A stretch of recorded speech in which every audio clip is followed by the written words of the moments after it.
Welcome to the Gospel Addict Podcast. I'm Bryan. And I'm Jim Reske. We're gospel addicts because we believe the gospel of Jesus isn't just good news, it's the best news ever. We're addicted to the gospel because it doesn't just start us out in the Christian life, it is the Christian life. Join us as we look at the Bible through the lens of the gospel. Thanks so much for listening. Hey, welcome back to the Gospel Addict Podcast. I'm Bryan, joined with my co-host Jim Reske. Tonight we are going to be discussing the book of Jeremiah. I'm going to be teaching it at a men's Bible study in a few days from now. And so we like to get together, Jim and I, and just kind of talk about some of the big themes that we see in our preparation for the study. And then we broadcast the actual lesson that we give, and then sometimes we started a trend of broadcasting the lesson we wish we would have given.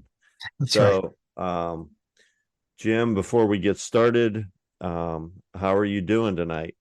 Well, I'm doing great, Greg. It's so great to talk to you about this, and kind of want to hear how your prep is going and where you are, the things you're learning, things you're as you start reading and commentaries and rereading Jeremiah just to get ready to speak on it next week. And so it kind of love to hear where things stand. Yeah, well, it's interesting because we were just talking beforehand that 2 years ago you taught on this book. You were given the assignment to teach on Jeremiah and Lamentations in Right. in a 1 hour Bible study. This coming Saturday, I've just been given that I think we wisely cut the book of Jeremiah into two parts. So I'm doing chapters 1 through 33. And then someone else is teaching on the end of the book of Jeremiah, because the book of Jeremiah is like the longest book of the Bible. Did you know that? No. Yeah, it's got the most words. And so I'm a bit overwhelmed. I'm feeling a little bit overwhelmed because there's so much material to cover, and it's not written in chronological order, so it can be confusing. It's not my favorite type of literature to read, or maybe just because it's so wordy and so it's hard to know who because it's not put in, a order. It can be challenging to be like, okay, who's this message to? Who's he delivering this to? What's the But at the same time, I want to start out by just saying Jeremiah is underrated. Underrated. He's underrated. It's one of the most underrated books of the Bible. He's one of the most underrated prophets of the Bible. And I get this in some of my research. I read that there are so few commentaries written on the book of Jeremiah, like, Really? compared to like Daniel or Isaiah. Yeah, I mean, it just, there's not, in comparison to other books of the Bible, there's not much. Not many people have taken deep dives into the book of Jeremiah. No kidding. Well, is that And because I think as a person, he's underrated because he's known as the weeping prophet. Right? That's what I was going to ask. You think that's why? Because it's kind of, look, in some ways. Do you remember when you taught on Joshua, and the next week I had to teach after you on Judges? Yeah. I said, Greg got the upside story and I got the downside. Well, you got the upper. You got the feel good story from Joshua. It's all about victory and manna for, God's. It wasn't manna for God's own heart. That's obviously David. But I mean, Joshua is just such a great character. Then I'm like how it all falls apart in Judges. It's such a downer. So maybe that's. Yeah. So last week the Bible study was on Isaiah. Yeah. And then going from Isaiah to Jeremiah is sort of a similar type of thing. Yeah, it is, right. The contrast. But maybe that's why commentators say, let someone else write a book about that. Yeah. It is. It's not the most encouraging message, is it? Well, but it's so critical. So like you said, 2 years ago, I taught on this. And by the way, for the listeners who may not be familiar, so Greg and I are in the Bible study.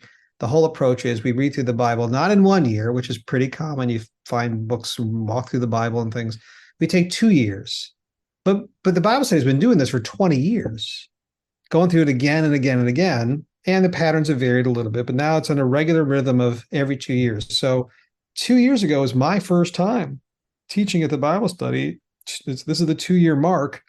And I taught on this book, and I learned a lot. Since I think I lost complete track of time because I was supposed to do Jeremiah and Lamentations, as you said, but I never did get to Lamentations because I just lost track of time. It's poor time management on my part. But I remember that it's kind of a down message, but it feels like it's so necessary because it deals all with our sin and our sin problem and our lack of awareness of our sin problem. Absolutely. Yeah. And so Jeremiah is one of these guys in the Bible that you really don't want to, you don't feel bad that you didn't have the same calling as him, right? Job is probably another one. Right. Mean, there's guys that you kind of like envy their lives. Yeah. And then there's guys that you're like, whew, man, I'm glad I didn't have his experience. That's and exactly. Jeremiah had a tough ministry, but the book starts out in all of chapter 1 is about his call to the ministry, which is pretty significant that a whole chapter is devoted to it. And it's very clear. God makes it very clear to us that he was called to be a prophet before he was even born. Yeah. Now, he was born into a priestly family. Oh, really? Yeah. He came from a priestly line, so he could have been a priest and probably should have been a priest. But then God calls him to be a prophet. In fact, as a young man, God tells him, before I formed you in the womb, I knew you. And before you were born, I consecrated you and appointed you a prophet to the nations. What is that? Verse 5, chapter 1, verse 5. So, but then Jeremiah, gets his calling as a young man. He's probably like a teenager or something. And he says, oh, but I don't even know how to speak because I'm just I'm just a youth. And then, God says, don't worry about it because I'm going to be with you and I'm going to give you the words to say. And then there's this interesting verse in verse 9. It says, then the Lord put out his hand and touched my mouth. And the Lord said to me, behold, I have put my words in your mouth. See, I have set before you this day over the nations and over kingdoms. That all sounds great. I mean, what an amazing experience. Basically, God touched his mouth and, which it reminds me, if God's called you to do something, he will provide for you. He will take care of you. He will give you all the tools necessary to fulfill that calling. And so here he's telling Jeremiah, maybe you thought you were going to be a priest, but I've called you to be a prophet. And so, and just to show you, I'm going to touch your mouth and every word that comes out of your mouth is going to be from me. But then what's interesting, Jim, is the rest of that verse, verse 10. This is his calling. This is what his ministry is going to look like: to pluck up and to break down, to destroy and to overthrow, to build and to plant. Okay, so there's 6 things mentioned there. 4 out of the 6 are negative. Basically, he's saying, okay, this is what I've called you to do: to pluck up and to break down, to destroy and to overthrow. It's like, man, what a tough ministry. And sure enough, the rest of the book, it covers a span of 40 years, shows just how tough a ministry it was for him. So, Greg, you're in full-time ministry. Can you imagine what it would be like? People always talk about feeling the call of ministry. And I know there's probably a moment in your own life you look back and say, I felt the call of ministry to do what I do full-time and devote my life to it. And anyone in your role can reflect back on that moment, but can you compare that to, like, if God himself, I mean, what an unbelievably unique moment. So when just as you read those verses out loud, I was thinking at that moment, there must have been an unbelievable sense of elation, right? Like not just, I mean, many people have felt the call to ministry, but how many have been like where God personally says, I'm going to touch your lips and I'm going to personally call you, right? So it's amazing. So the feeling of elation, joy, exuberance, and then like you said, but some sense of foreboding with those 4 out of the 6 words having that tone, thinking, oh wow, okay, what am I getting myself into here? What is God getting me into here? Yeah. I mean, I couldn't imagine I couldn't imagine having a call to ministry, a ministry assignment as difficult as Jeremiah had. And I don't know how you would keep yourself from being discouraged. Maybe the only way you could is knowing that the Lord himself, put this in your life. And Yeah. Well, and even today, we know people with really tough mission assignments. There are people that we've known that have ministered like in Muslim countries where there's very little fruit. It's very difficult. But even in European countries where it feels like the church has long been dead and there's not much spiritual life. And I just know people have ministered in some Western developed countries that feel like they've been banging their heads against a wall trying to share the gospel for years. And it's like, oh, this is what God's called me to. And maybe the fruit, if I can lead one person to the Lord and then they lead someone, maybe generations from now, they'll say it was because they did that hard work in ministry, but it can still feel like you're banging your head against a wall, even today in those situations. That's true. And then not only did he give him this difficult call, where saying 2/3 of your ministry is going to be negative. In chapter 16, verse 2, he tells him, God says to him, I don't want you to marry anybody. Right. Because I don't want you to marry. I don't want you to have children. And somehow that's like a living illustration of how upset God is at Judah. Oh, really? Well, yeah, because it's like, Jeremiah, I don't want you to bear any fruit, the fruit of children. Oh. I don't want you to be fruitful with children, because I'm trying to part of your ministry is to communicate how, because of the depth of your sin, you've been cut off. Yeah. And I mean, I can't imagine that. That's incredibly.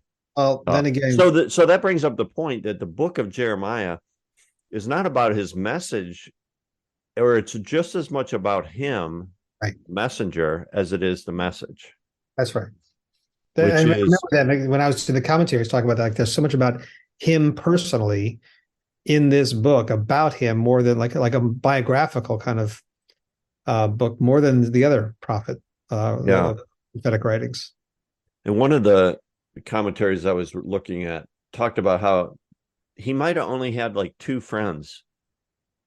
Like, his one friend was Baruch, the guy who wrote down the scribe. And right. I don't even know who the other friend would be, but like, he didn't have any friends. Maybe God was keeping him from being married to spare some poor woman the lifetime of being married to someone with such a miserable ministry, because of a lifetime misery. He was trying to spare some poor woman from being married to that. Yeah, I mean, it is really. Oh, hey, Greg, rewind a second. Go back. I think you had mentioned before that he could have been a priest. He was in a priestly family, but instead was called to be a prophet. So that obviously raises the question, since you mentioned the distinction, what is the difference between a priest and a prophet? What's a priestly ministry versus a prophetic ministry? What's the difference? Well, in my mind, a priestly ministry would be like working in the temple, handling the sacrifices, stuff like that. Like, just like a temple work, where a prophet was somebody who's out there proclaiming, has a message for all the people. Yeah. And so in some ways, a priestly job would be much easier, and very much like you would think of. Well, what popped in my mind is being like a mailman or something, where you're just doing very ritualistic, like Oh, you're doing yeah. the same thing every day. Yeah, If you're a right. priest, you're just going through, where a prophet, they don't know exactly. They could be told to do all kinds of crazy stuff, which So, happens to Jeremiah. in all deference to our mailman listeners out there, who I'm sure would tell you the job is challenging and different, unique every day, right? So challenges all its own. But I get the point you're making. But I think that there's like the biblical concept of the priestly role. I've heard described as more intercessory. I'm not saying that right. Like a ministry of intercession, where the priest stands between the people and God, and has like compassion on the people and comforts them, and turns to God. Like the priestly ministry is to say, God, please forgive these people. They're really trying, and have mercy on them. And the prophetic ministry is like, hey, you are dead wrong in your sins. You're dying in your sin. Calling people out.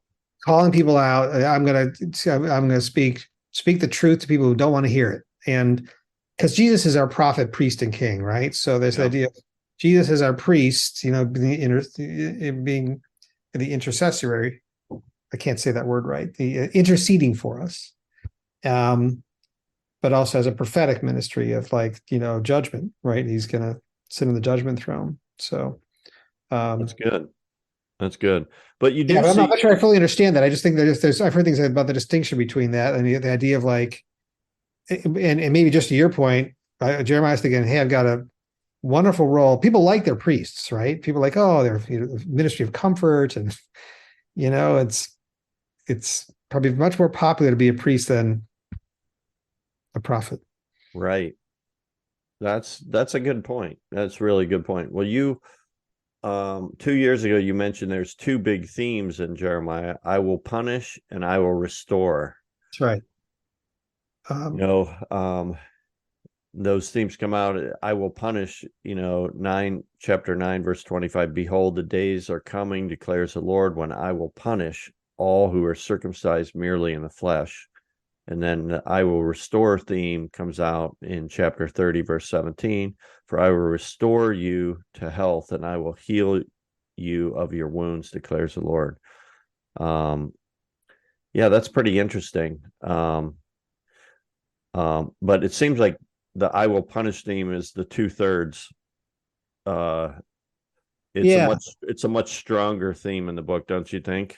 Yeah, it's almost like God is saying, I'm really, really, really mad at your sin. You're not taking it seriously. I am taking it seriously. You are really so far wrong and so far gone in your sin, but I still love you and I will restore you.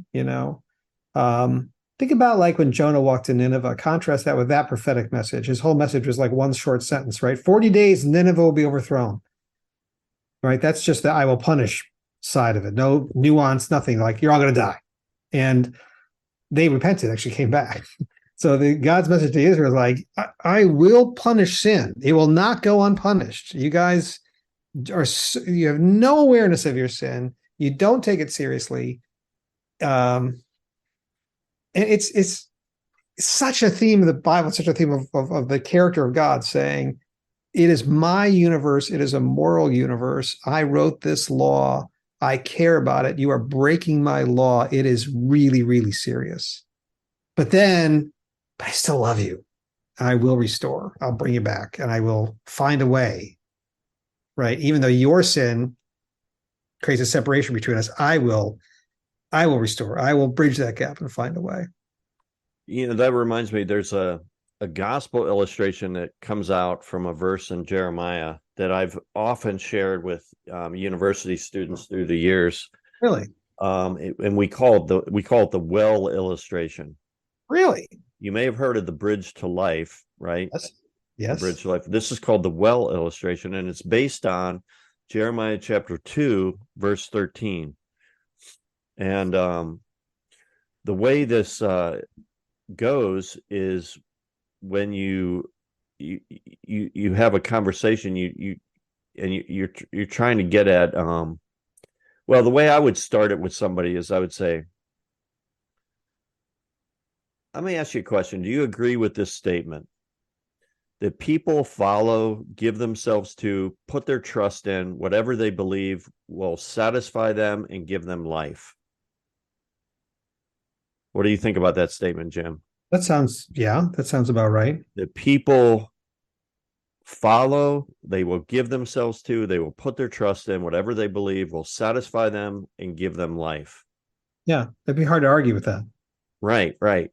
So then what I do is I take a sheet of paper and then I start drawing all these different boxes on the paper, different, like, a box of all different shapes, like a circle, an oval, a triangle. And then I'll say, brainstorm with them. What are some of those things that people are looking for to give them life? And so we talk about relationships, money, partying, career, sex, family, religion, politics, and all those different boxes. And then I'll say, you know what, this is interesting because there's a fascinating verse in the Bible, and it's in Jeremiah chapter 2, verse 13. And here's what it says. It says, my people have committed two sins.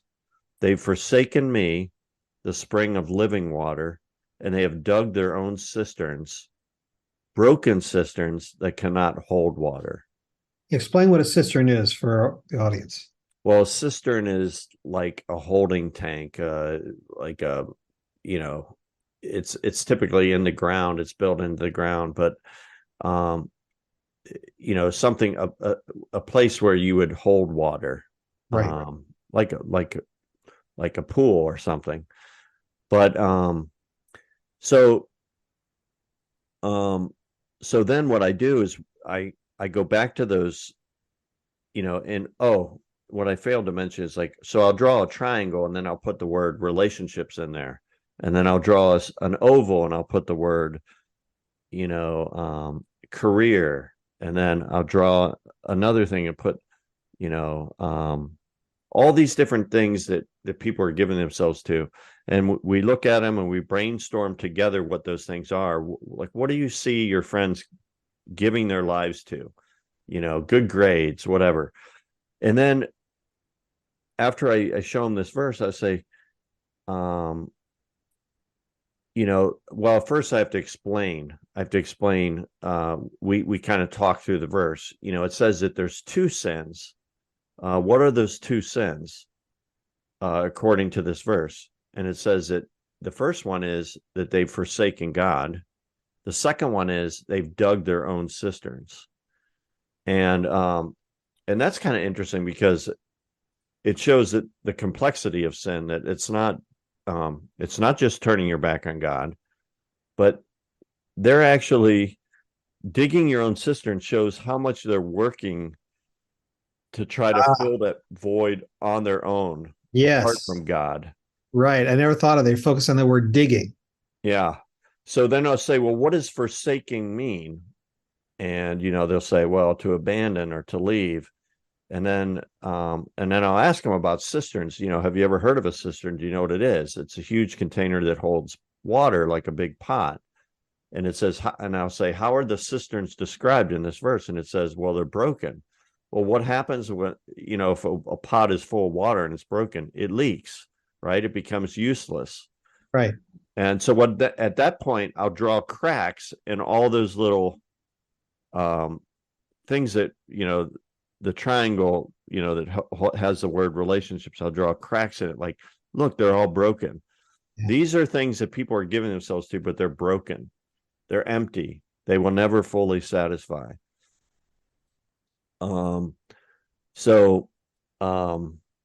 Yeah. Are you tracking?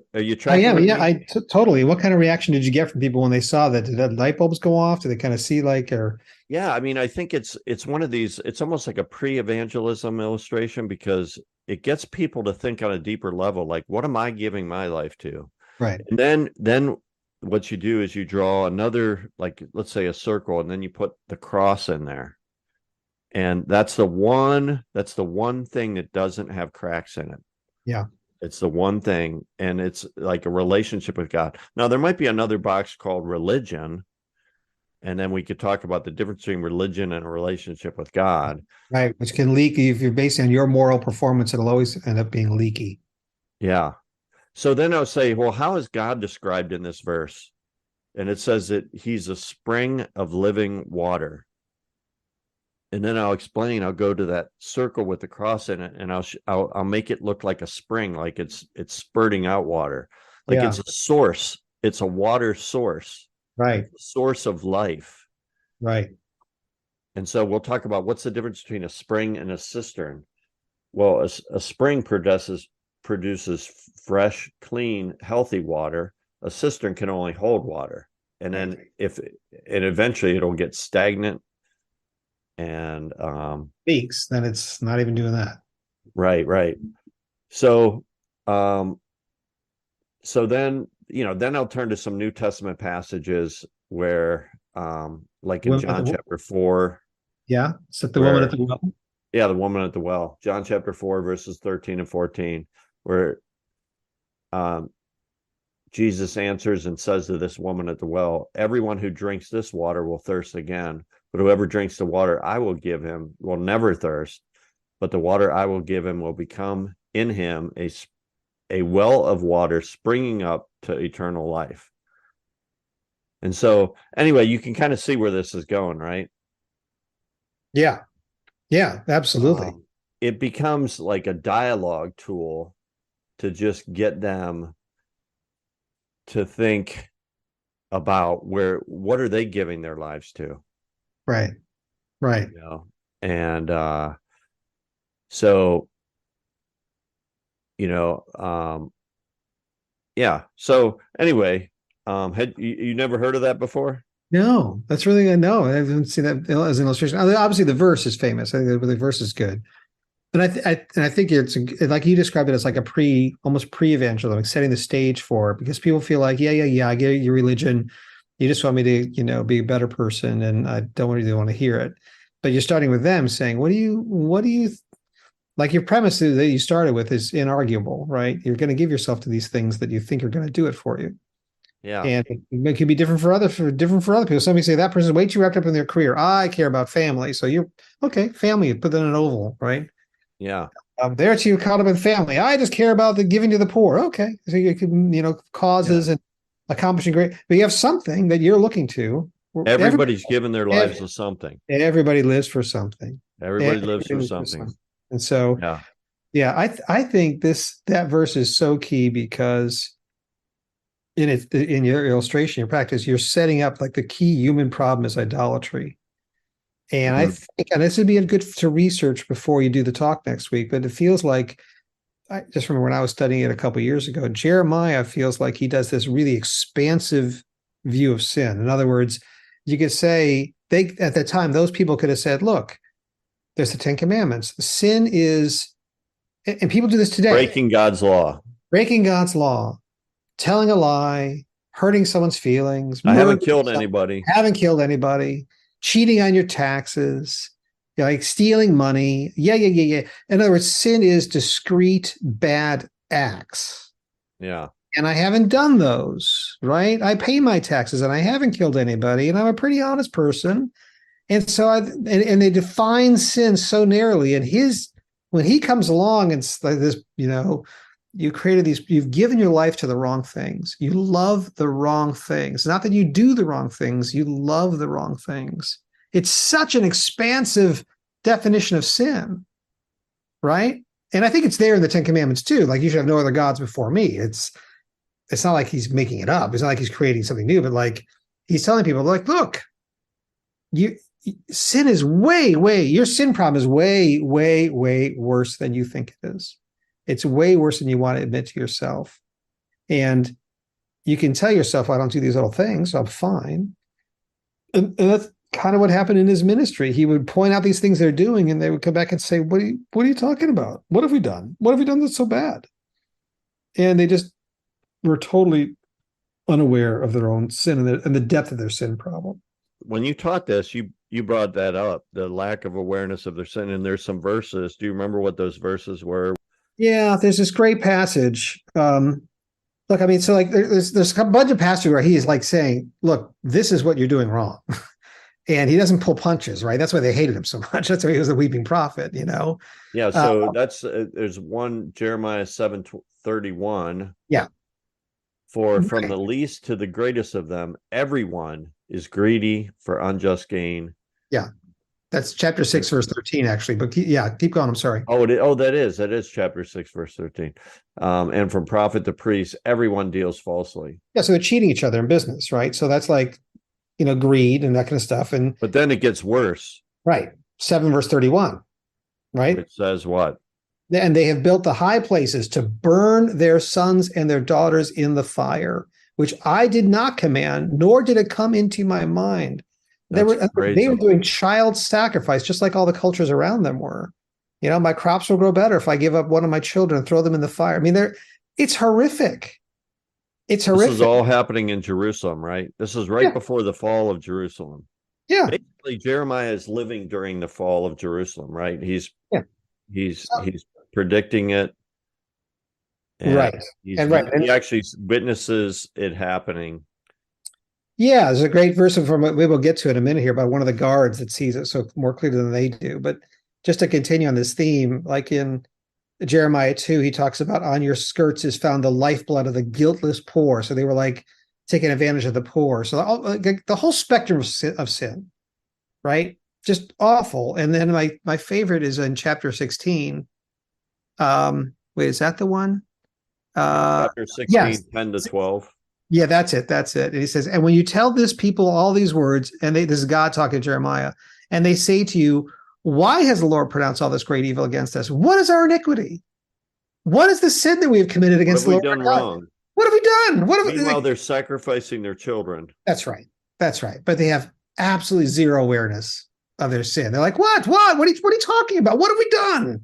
And you can absolutely hear people today say exactly the same thing. What? Come on. What have I done that's so bad?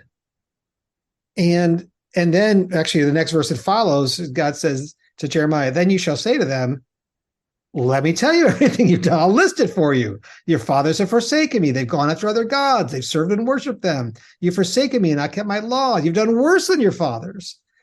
And it says, for behold, every one of you follows his stubborn, evil will, refusing to listen to me. Let me painfully make it clear to you what your sin is. But they were engaged in such blatant, obvious sin, from child sacrifice to cheating each other, robbing the poor, all kinds of, and when he pointed it out, they're like, what? They got angry at him, right? They shot the messenger.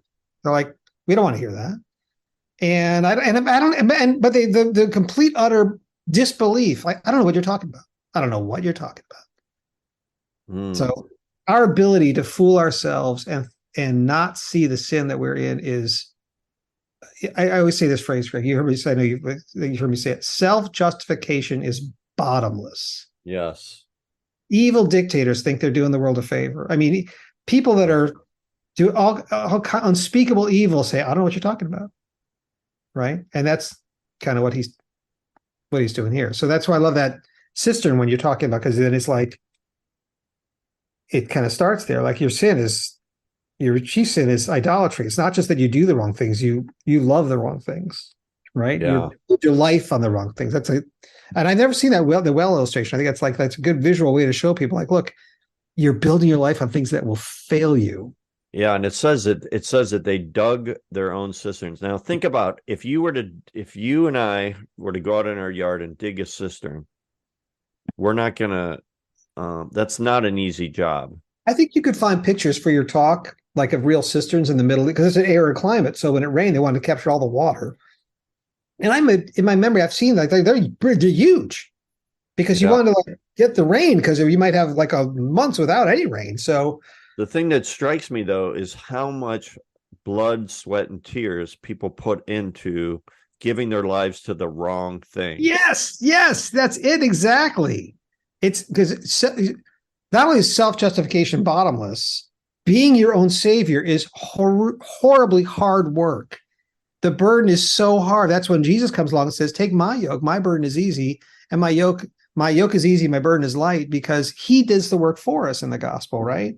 He's the one who pays the price. But you're digging your own, you're building a life for yourself. You're your own savior. And it is wearying, so wearying to be your own savior and constantly have to justify your life.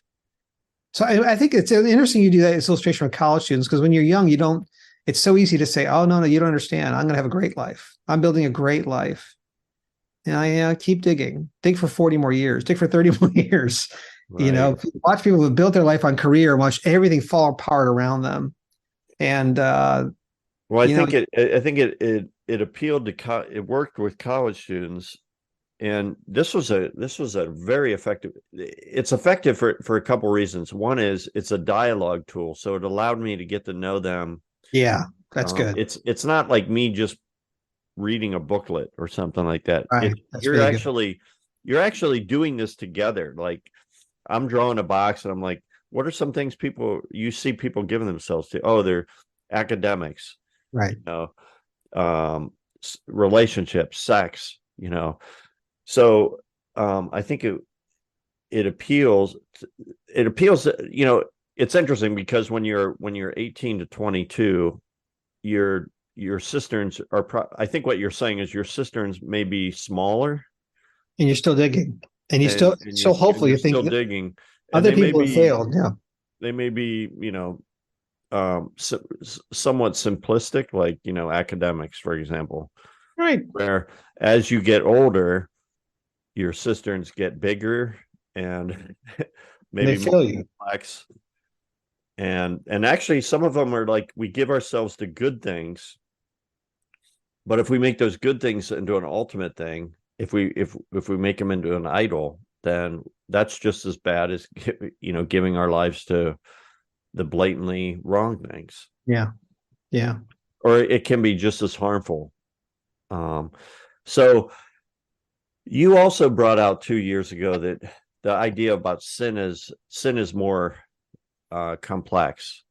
That sin is just not idolatry, but it's addiction. And how did you see that in the book of Jeremiah? Yeah, there's this great passage. And since you're doing 1 through 33, you could use this verse. It's in chapter 2.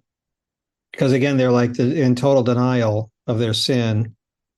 And I think it's in chapter 2, verse 22 to 25. And a part of it here, I'll read it to you. It says, how can you say, I am not defiled? I have not run after the Baals, which were the idols that they were worshiping.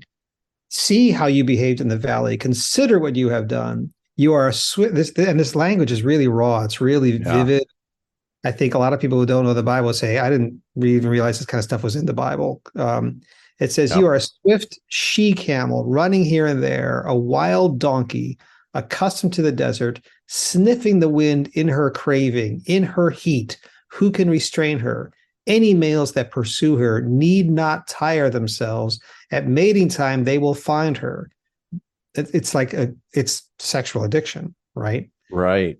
It's like, or any addiction. I can't stop. And the next verse is the killer. He says, but you said it's no use. I love foreign gods and I must go after them. It is someone who's in the depths, hits rock bottom depths of addiction. It's no use. It's no use. I can't stop myself. Got to have it. This is thousands of years ago, man, he nailed it. I mean, long before people got to 12-step programs and understanding what addiction does to people. Yeah. Right. This is like he's saying the words he uses. And I think if you're any addict or someone who struggle with alcohol, anybody, when they read these words, they say, I know exactly what he's talking about. When someone says, you're describing how they're craving this and they say, it's no use. It's no use. It's no use resisting. Got to have it. That's the language of addiction. We should camp out on this just for a minute because, we call this podcast the Gospel Addict podcast. Oh, you're right. We do. So we use the word addiction or addict, and we can talk about why. I mean, this is so it resonates with me so much that we're all addicts. We're all addicts. Every human being is an addict. We're addicted to something. That's right. And we may change our addictions throughout life, but our tendency is to give our lives to something. Yeah. And so being a gospel addict is kind of going to that spring of living water and saying, you know what, I've been chasing the wrong things. I've been digging a cistern over here. Meanwhile, there's a spring of living water that never ends. It's free. That's free. Yep. And that's the gospel, right? That's the gospel. Someone else did the work for me. I just need to surrender to it. I need to say, yeah, I'm going to stop digging, stop building my own life on the wrong foundations, stop the things I'm addicted to. It's shifting my affections. This is like I was putting my trust in the cisterns I was digging. That was going to do it for me. That was going to give me a life. And I was digging those things. And I say, I'm going to stop putting my trust in those things and put my trust in the source of living water, right? That's what Jesus says to the woman at the well. If you drink from it, you'll never thirst again. Like this is living water, right? Yeah. And what's crazy about this is that the people reject it. The people reject the gospel. And I can only rejected Jeremiah. Yeah. I mean, they rejected Jeremiah's message. Yeah. And all they had to do is turn back to the Lord and repent. And they couldn't. They said it's no use. No use. I love foreign gods. I must go after him. That is a powerful statement there. Yeah. This is the two chief sins of humankind, right? Yeah. I am not a bad person. And one tells me what to do. And, you think about things haven't changed over thousands of years. I mean, we're still just like them. I mean, we struggle with a lack of awareness of our own sin. Absolutely. Absolutely. And that's why we always talk on this podcast about the progress in the Christian life is marked. Progress in the Christian life is not so much marked by improvement in your moral performance. It is, but that's not the point of the Christian life. That's the result of the Christian life. Progress is growing in your awareness of your own sin and awareness of his holiness and what it took for him to fill that gap. Growing and constantly growing in awareness. So, so you should be saying, look, I look at these notes I did for this 2 years ago. I think I should be saying, I'm more aware today, 2 years later, of how sinful I am than when I did this talk 2 years ago. If that is progress in the Christian life, I'm like you often said that. Didn't you say that? Like when you became a Christian, you thought, I'll sin less and less. Absolutely. I remember as a young Christian, every time I opened the Bible, I felt like it was telling me what was wrong with me. Right. And I really struggled just, spending time with God and reading the Bible. But what it was the Holy Spirit just kept showing me my sin, and my need for a savior. And so I did kind of just have this idea that, now that I'm a Christian, I'm going to sin less and less. I'm just going to become a better person. But in reality, it's the opposite. It's like, I like the illustration of like a dimmer switch. Like when you walk into a room, the room is completely dark, and in order to fully understand the gospel, you need to see how dark the room is. You need to see how dark your soul is. That's right. God, right? So it's like, imagine, have you ever been in a cave that's like completely dark? You can't even see your hand in front of your face. You can't even, I mean, essentially that is like us apart from God. But then it's like, imagine, lighting a match, and then all of a sudden you have this awareness and you see the light. That's kind of like when you first come to Christ. But then imagine that light gets brighter and brighter. It's like imagine a dimmer switch on the wall where you can just turn up that flame and it just brightens the room. Pretty soon though, what you don't realize is just, how much darkness there still is in your life, and so, and it just drives you to your knees, and it drives you to Jesus. Amen. Right. Because you realize now that's what he saved me from. Right. My salvation was always a great salvation. I just thought it was an okay salvation. It was a good salvation. It was a good salvation. I didn't realize how great a salvation. This is what's the verse in Hebrews? How should we escape if we neglect such a great salvation? A great, yeah. Right. And really, if you understand, and it's not just our sinfulness that we need to understand. You mentioned God's holiness. That's Because exactly. that's the other thing. Those are the two key factors in really grasping what it means to follow Christ. Is like God is so much more holy than we think he is. Yeah. He is so much more pure than we think he is, because we can only think in terms of human purity and human standards, and but he is it's kind of, you get the feeling, and this happens in the Bible, when people come in contact with the living God, they fall on their face. Well, so you mentioned earlier how Jeremiah, God touches his lips, and I was thinking of Isaiah. Yeah. Where he sees God face to face, and he's right. He says, depart from me, I'm a man of unclean lips, and I come from people of unclean lips. It's like he just feels like he's fallen apart. And the same imagery where God takes, I think, a cherubim takes the tongs and takes a coal from the altar and touches Isaiah's lips. Real or kind of similar parallel, but it's anytime people come close to the personal holy, right? Yep. The living God, right? Even That's Jesus, true. right? Remember, the first time they realize a supernatural thing is here. They pull the fish out of the water. They say, "Depart from me." I think it's Peter. "Depart from me. I'm a sinful man." Right. True. So why don't we end our discussion tonight just talking about how Jesus is the true and better Jeremiah, because we began the podcast talking about Jeremiah, some of the things about his life. I think we mentioned that he was born in a small town outside of Jerusalem. Yep. So was Jesus.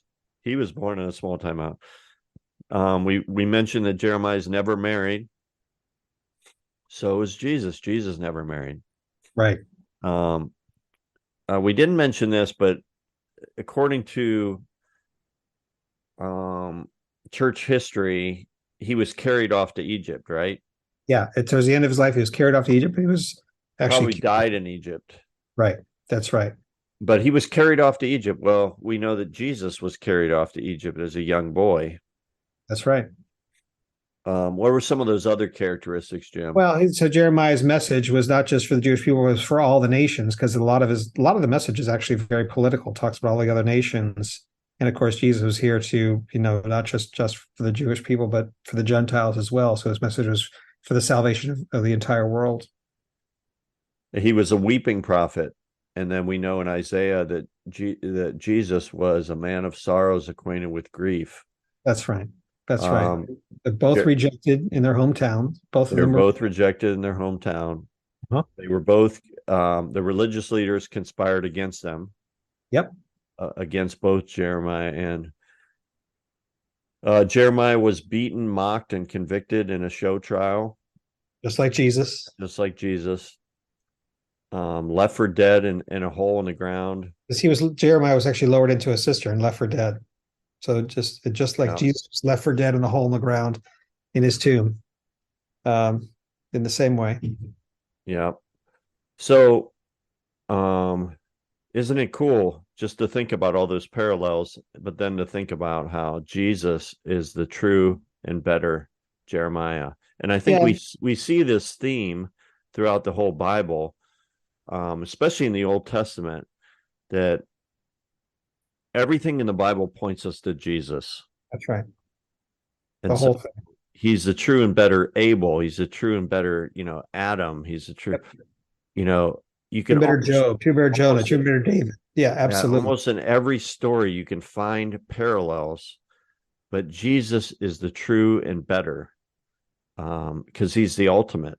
That's right. And all those stories are really all about Jesus. So, and the one thing, and it's when I was doing this, it was the last thing I mentioned about this idea that Jesus is the true and better Jeremiah, is that thing that it echoes what you were saying earlier, Greg, that Jeremiah is such a personal book. It's about not just his message, but the person himself of Jeremiah.